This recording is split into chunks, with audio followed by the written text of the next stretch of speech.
Hello guys, तो स्वागत है एक न्यू वीडियो में। तो गाइज आज के इस वीडियो में WWE के 5 मैचेस के बारे में बात करेंगे जो रेसलमेनिया के मेन इवेंट में होने के काबिल थे लेकिन अनफॉर्चुनेटली नहीं हो पाए। तो गाइज विदाउट वेस्टिंग टाइम चलो वीडियो स्टार्ट करते हैं। Number 1, the Undertaker versus CM punk WrestleMania 29। WrestleMania 29 वाला साल CM पंक के लिए काफी अच्छा रहा था और बेशक उन्हें इस शो के मेन इवेंट में हिस्सा लेना चाहिए था। फैंस को इस बात से कोई फर्क नहीं पड़ता था कि CM पंक और अंडरटेकर का मैच मेन इवेंट में हुआ था या फिर जॉन सीना वर्सेस रॉक के रीमैच को वो जगह दी गई थी, और ना ही पंक को इस बात से फर्क पड़ता है। हालांकि वो इस बात से थोड़े नाराज थे कि वो मेन इवेंट में नहीं थे, लेकिन शो पर पंक और अंडरटेकर के मैच को बहुत पसंद किया गया था और पंक इस मैच में जाहिर तौर पर अपने कंधे में चोट के साथ आए थे। इस शो को असली मेन इवेंट जो जॉन सीना और रॉक के बीच हुआ था वो उनके रेसलमेनिया 28 मैच के सामने कुछ भी नहीं था, और इस बात के लिए WWE को बहुत आलोचना भी हुई थी कि उन्होंने एक बड़े मैच को दोबारा करने की कोशिश करी थी। अच्छी बात यह है कि अब भी रेसलमेनिया के मेन इवेंट में पंक के शामिल होने की उम्मीदें पूरी तरह खत्म नहीं हुई है, और अब जब वो WWE में वापस आ गए हैं तो ऐसा हो सकता है कि अगर वो पूरी तरह फिट रहे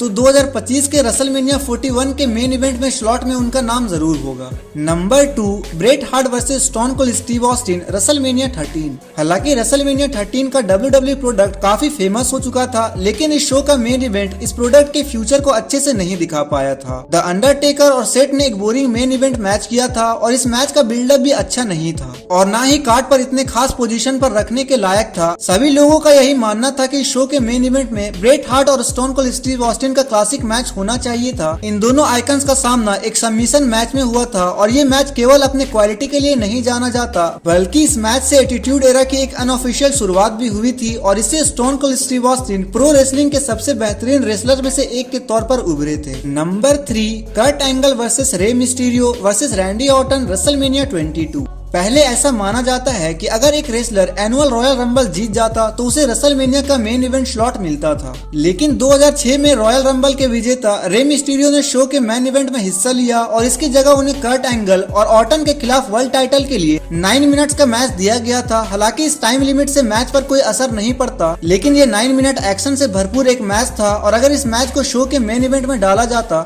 तब फैंस को एक क्लासिक मैच देखने को जरूर मिलता। ऐसा कहने का ये मतलब नहीं है कि रेसलमेनिया 22 का मेन इवेंट मैच खराब हुआ था, क्योंकि WWE टाइटल के लिए John Cena versus triple H का मैच बहुत शानदार था, लेकिन फिर भी अगर मिस्टीरियो को वर्ल्ड चैंपियन बनता देखने के बाद रेसलमेनिया खत्म होता तब वो कुछ अलग ही नजारा हो सकता था। चलो बात करते हैं number 4, Diesel versus Shawn Michaels WrestleMania 11। 1995 में WWE का बिजनेस अच्छा नहीं चल रहा था, इसलिए वो मेन स्ट्रीम अटेंशन पाने के लिए कुछ भी करते थे। रेसलमेनिया 11 के लिए मेन इवेंट में WWE टाइटल मैच करवाने की जगह उन्होंने लॉरेंस टेलर वर्सेस बैम बैम बैंगलोर के मैच को मेन इवेंट स्लॉट में डाल दिया। ये एक विवादित मूव था, क्योंकि WWE को उस वक्त तक नए सितारे बनाने की जरूरत थी और मेन इवेंट में एक सेलिब्रिटी का मैच बुक करना और फिर उस सेलिब्रिटी को जिता देना उस काम से बिल्कुल अलग था जो WWE को करना चाहिए था। उस शो के लिए सही main event Diesel versus Shawn Michaels का WWE टाइटल वाला मैच होना चाहिए था, क्योंकि इस मैच की स्टोरी बहुत अच्छी थी और इस मैच की क्वालिटी बिल्कुल रेसलमेनिया मेन इवेंट के लायक भी था। Number 5, Charlotte Flair versus Sasha banks versus Becky Lynch WrestleMania 32। जब रोमन रिंग्स ने रेसलमेनिया 32 के मेन इवेंट में हिस्सा लिया था उस समय तक उनके किरदार से सभी लोग नफरत करने लगे थे। उस साल के रेसलमेनिया में ट्रिपल एच और रोमन रिंग्स ने मेन इवेंट में मैच किया था और इस मैच की बहुत आलोचना हुई थी,